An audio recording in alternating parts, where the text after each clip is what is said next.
Isipin mong mamuhay kasama ang mga mababangis na hayop, hanggang sa isang araw, sila'y bumaliktad laban sa iyo.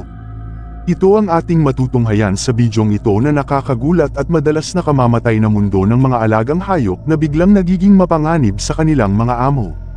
Panuorin natin ang mga nakakakilabot na kwento ng mga naglakas loob na makipagsapalaran sa kapahamakan at hindi pinalad. Number 5. Sa mga latian ng Florida, nagkukubli ang panganib sa ilalim ng tubig. Kilalanin natin si Austin Hatfield, isang matapang na binatilyo na naglakas loob magpaamo ng mga pinakamapanganib na nilalang. Nang siya'y nag-uwi ng isang cottonmouth na ahas, inakala niyang kaya niyang kontrolin ang nakakamatay nitong kagat. Ang cottonmouth, kilala rin bilang water moccasin, ay isang makamandag na ahas na matatagpuan sa southeastern United States. Mayroon itong distinct na kulay na itim o kayumanggi at kilala sa puting loob ng bibig nito na makikita kapag nagbabantang umatake, kung saan nakuha nito ang pangalang cottonmouth. Ang mga ahas na ito ay semi-aquatic, ibig sabihin, nabubuhay sila sa tubig at lupa, at kadalasan ay matatagpuan sa mga latian, ilog, at lawa. Ang kanilang kagat ay maaaring magdulot ng malubhang pinsala o kamatayan kung hindi agad magagamot. At eto na nga ang naging kapalaran ng binata. Isang gabi, habang natutulog si Hatfield, nakatakas ang kanyang ahas mula sa pinaglalagyan nito. Sa desperadong pagtatangkang mabawi ang kanyang alaga, naranasan ni Hatfield ang makamandag na kagat ng cottonmouth nang siya ay tuklawin nito. Habang siya'y nakikipaglaban para sa kanyang buhay, naisip niya ang mapait na katotohanan. Na ang kanyang pagkahumaling sa panganib ay halos nagbuwis ng lahat sa kanya.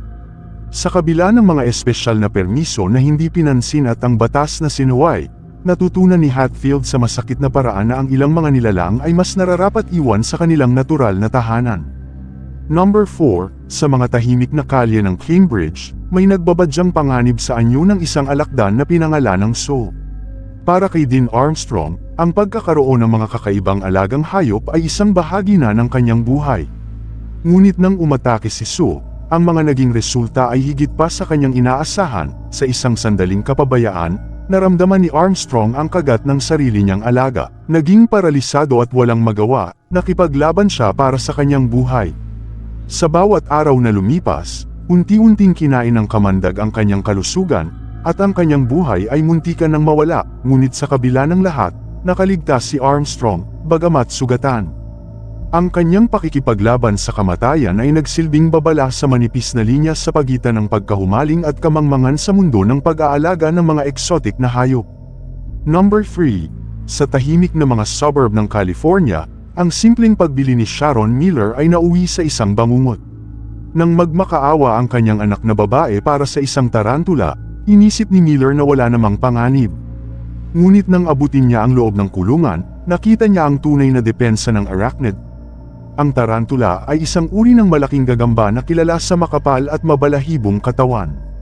Bagamat ang kagat nito ay bihirang mapanganib sa mga tao, ang tarantula ay may kakaibang mekanismo ng depensa na maaaring magdulot ng matinding sakit at iritasyon.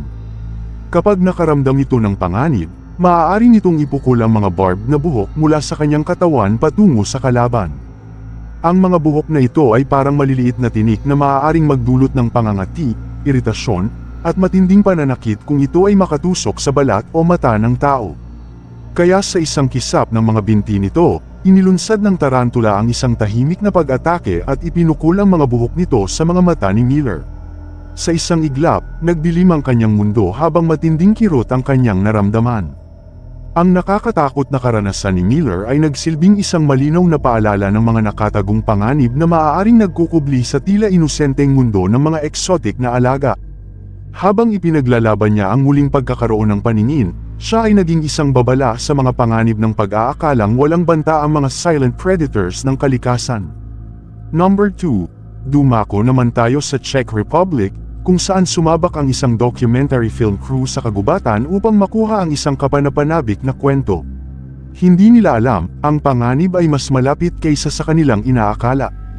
Kilalanin si Isis Basista, isang lalaki na ibinahagi ang kanyang tahanan sa dalawang kahangahangang leon, sina Alex at Mianka. Sa kabila ng mga babala mula sa mga kapitbahay, naniniwala si Basista na hindi mapanganib ang kanyang mga alagang leon.